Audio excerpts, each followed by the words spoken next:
Imaginez un monde sans argent. Vous avez besoin d'une nouvelle charrue pour votre ferme. Vous avez du grain à échanger, mais le seul fabricant de charrues de la ville ne veut que des poulets. C'était le problème du troc. Il nécessitait une double coïncidence des besoins. L'argent a tout changé. Les premières formes de monnaie, comme l'or et l'argent, avaient une valeur intrinsèque. Elles étaient durables et facilement divisibles. Mais transporter des pièces lourdes n'était pas idéal. Nous avons donc inventé le papier monnaie représentant une promesse de paiement en or. Aujourd'hui, la plupart de l'argent n'existe que sous forme de chiffres sur un écran.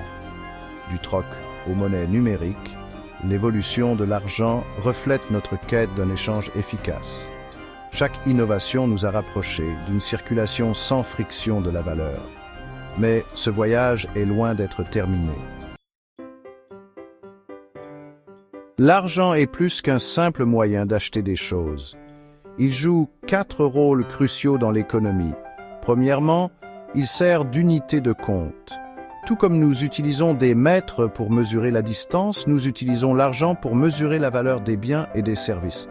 Cela facilite grandement les échanges. Deuxièmement, l'argent est un moyen d'échange. Il comble le fossé entre ce que nous avons et ce que nous voulons, facilitant les transactions.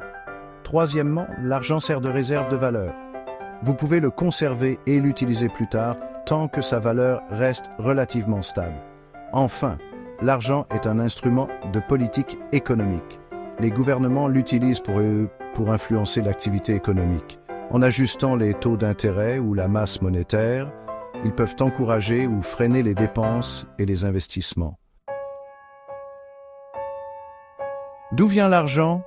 La plupart est créée par les banques commerciales lorsqu'elles accordent des prêts. Cela peut paraître étrange, mais c'est un élément clé de notre système bancaire à réserve fractionnaire. Les banques centrales, comme Banque Al-Maghrib au Maroc, jouent un rôle différent. Elles agissent en tant que gardiennes de la monnaie d'une nation. Elles fixent les taux d'intérêt, gèrent la masse monétaire et assurent la stabilité du système financier. Pensez à elles comme les chefs d'orchestre d'une économie essayant de maintenir l'harmonie. Leurs outils comprennent les taux directeurs, les opérations d'open market, achat et vente d'obligations d'État, et les réserves obligatoires des banques. Comprendre ces outils est essentiel pour comprendre le fonctionnement de l'économie. Nous sommes à l'aube d'une nouvelle ère monétaire. Et les monnaies numériques, comme le Bitcoin et l'Ethereum, sont décentralisées et fonctionnent indépendamment des gouvernements et des banques centrales. Les banques centrales explorent également leur propre monnaie numérique. Cette révolution numérique soulève des questions importantes. Comment réglementer ces nouvelles formes de monnaie? Comment assurer la stabilité financière dans un monde décentralisé? Les réponses façonneront l'avenir de nos économies et de nos sociétés. La coopération internationale sera essentielle pour relever ces défis.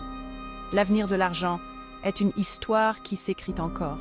C'est une histoire d'innovation, d'adaptation et du désir humain permanent de trouver de meilleurs moyens d'échanger de la valeur et de construire un avenir plus prospère.